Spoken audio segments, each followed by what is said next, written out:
నీతిమంతుడు తన పశువుల ప్రాణమును దయతో చూచును. భక్తిహీనులు వాత్సల్యము క్రూరత్వమే. నీతిమంతులు అనగా యథార్థవంతులు అనగా సత్ప్రవర్తన కలిగిన వాళ్ళు,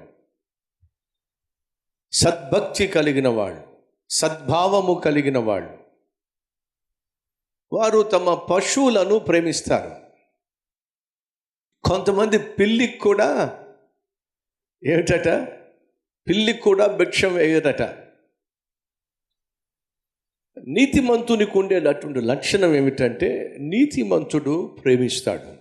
ప్రేమ కలిగిన తత్వము నీతిమంతుల్లో కనిపిస్తుంది.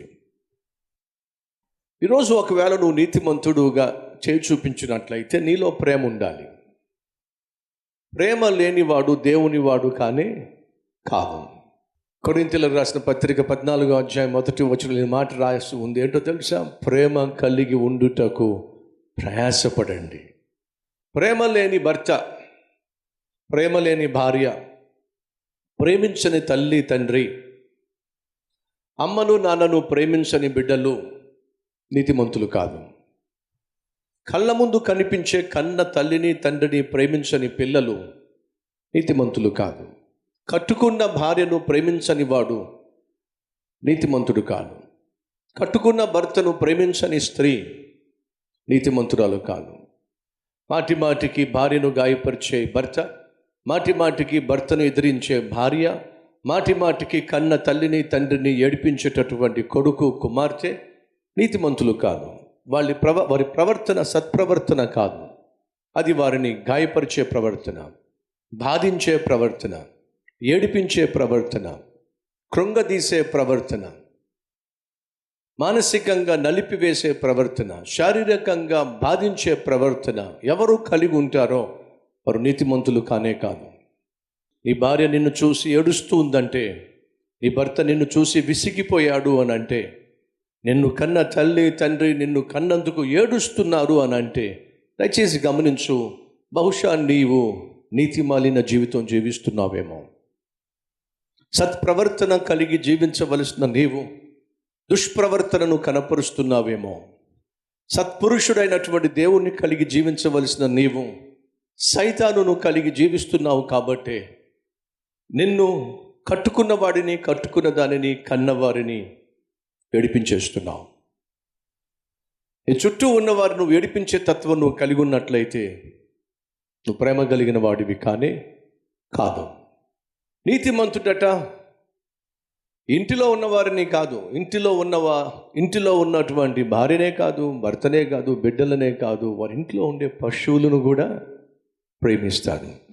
ఒకనొక సమయంలో ఒక ఇల్లాలు తన దగ్గర ఉన్నటువంటి ఒక పశువును ప్రేమించింది. ఏమిటా పశువు అంటే కుక్క. ఆ కుక్కను అల్లారు ముద్దుగా చూసుకునేది. భర్తను బహుగా ప్రేమించేది. భర్త రక్షించబడాలని చెప్పి ఆశించేది. ఆ భర్త రక్షణ కోసం ప్రాధేయపడేది. మందిరానికి రమ్మని చెప్పి బ్రతిమలాడేది. కానీ భర్త త్రాగుబోతోడు, తిరుగుబోతోడు, ఇష్టానుసారంగా జీవించేవాడు. అయినప్పటికీ ఆ భార్య ఆ భర్తను ఎంతో ప్రేమించేది. రక్షించబడాలని, తను నీతిగా జీవించాలని, మంచి మనిషిగా జీవించాలని చెప్పి ఆ ఇల్లాలు చాలా ఆశపడి ప్రతిసారి మందిరానికి రమ్మని చెప్పి బ్రతిమలాడేది. కానీ భర్త మాత్రం మందిరానికి వచ్చేవాడు కాదు. పైపెచ్చు తను ప్రార్థన చేసినా, మందిరానికి వెళ్తానన్నా కొట్టేవాడు. మాటి మాటికి భార్యను కొట్టడం అతనికి అది అలవాటైపోయింది. దెబ్బలు భరిస్తూనే దేవుని ప్రేమను ఆ ఇల్లాలు భర్తకు చూపిస్తూ వచ్చింది.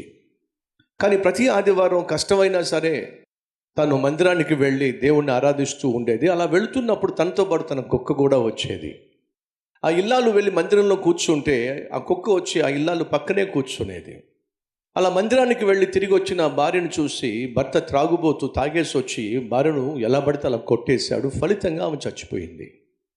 ఆ భార్య చచ్చిపోయినప్పుడు ఇంట్లో ఉండవలసిన యజమానురాలు కనిపించకపోయేసరికి ఆ కుక్క తల్లడిల్లిపోయింది. ఇల్లంతా వెతుక్కునేది, కనిపించేది కాదు.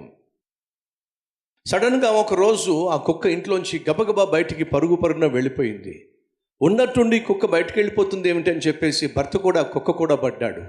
ఆ కుక్క తిన్నగా వెళ్ళింది, కుడివైపుకి వెళ్ళింది, ఎడం వైపుకి వెళ్ళింది, ముందుకెళ్ళింది, సందుల్లో గొంతులు తిరుక్కుంటూ వెళ్ళిపోతూ ఉంది. ఎక్కడికి వెళ్తుంది ఈ కుక్క అని చెప్పి ఆ భర్త కూడా పడ్డాడు. ఆఖరికి అది ఆదివారం. యజమానురాలు ఆదివారం మందిరానికి వెళ్తుంది, కుక్కను కూడా తీసుకెళ్తుంది. దానికి అలవాటు పడినటువంటి ఆ కుక్క తిన్నగా మందిరానికి వెళ్ళి తను ఎప్పుడూ కూర్చునేటటువంటి స్థానంలో కూర్చుంది.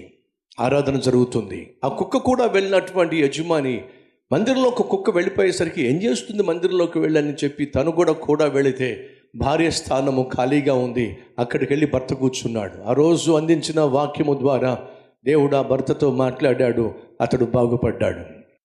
ప్రియ సహోదరి సహోదరుడా, భార్య పెంచినటువంటి ప్రేమించినటువంటి ఆ పశువు తన ఇంటి యజమానిని మందిరానికి తీసుకెళ్ళింది. అతను రక్షించబడులాగున చేసింది. ఒక పశువే, ఒక కుక్కే తన యజమానిని మందిరానికి తీసుకుని వెళ్ళినట్లయితే సహోదరి సహోదరులు, మరి మన సంగతి ఏమిటి? ఒక్కసారి ఆలోచించండి.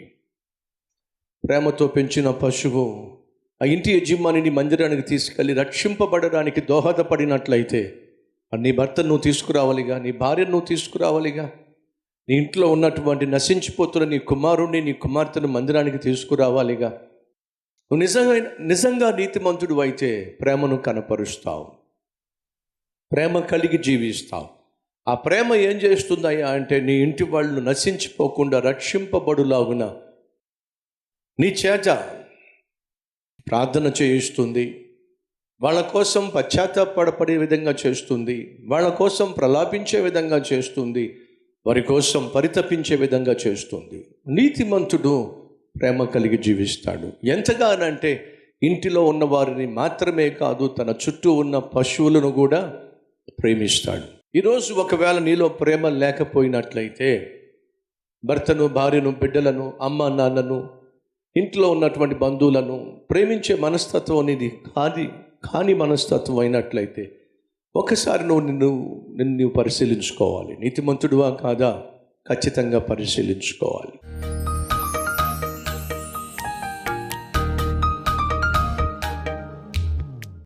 పరిశుద్ధుడు అయిన ప్రేమ కలిగిన తండ్రి, ఆత్మీయుడు సత్ప్రవర్తన కలిగి ఉంటాడు. ఈరోజు ఆత్మీయుని సత్ప్రవర్తనను గూర్చి మేము విన్నాం. సత్ప్రవర్తన కలిగిన నీతిమంతుడు ప్రేమిస్తాడని, పండిస్తాడని, ఫలిస్తాడని, పనిచేస్తాడని, ప్రకాశిస్తాడని విలువైన సందేశం ద్వారా మాతో మాట్లాడావు. విత్తబడిన ఈ వాక్యాన్ని మా హృదయంలో ఫలింపచేయండి నాయన, పండించండి నాయన, పని చేయులాగున చేయండి ప్రభువా. నీ వాక్యం మాలో ప్రకాశించి నాయన మేము ఈ లోకాన్ని ప్రభువా వెలిగించే కృప మాకు దయచేయండి అయ్యా. లోకానుసారమైన జీవితాన్ని దూరం చేయండి అయ్యా.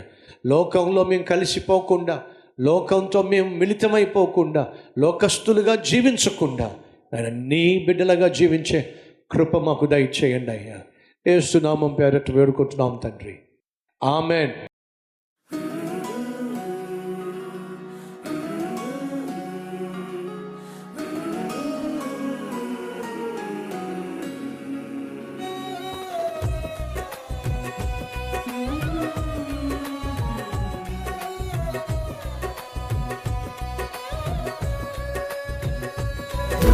సందేశం మీకు ఆశీర్వాదకరంగా ఉంటే లైక్ చేయండి, అలాగే సబ్స్క్రైబ్ చేయండి. అంతేకాకుండా కామెంట్ పెట్టండి, 10 మందికి షేర్ చేయమని మనవి చేస్తూ రేపు మళ్ళీ కలుసుకుందాం.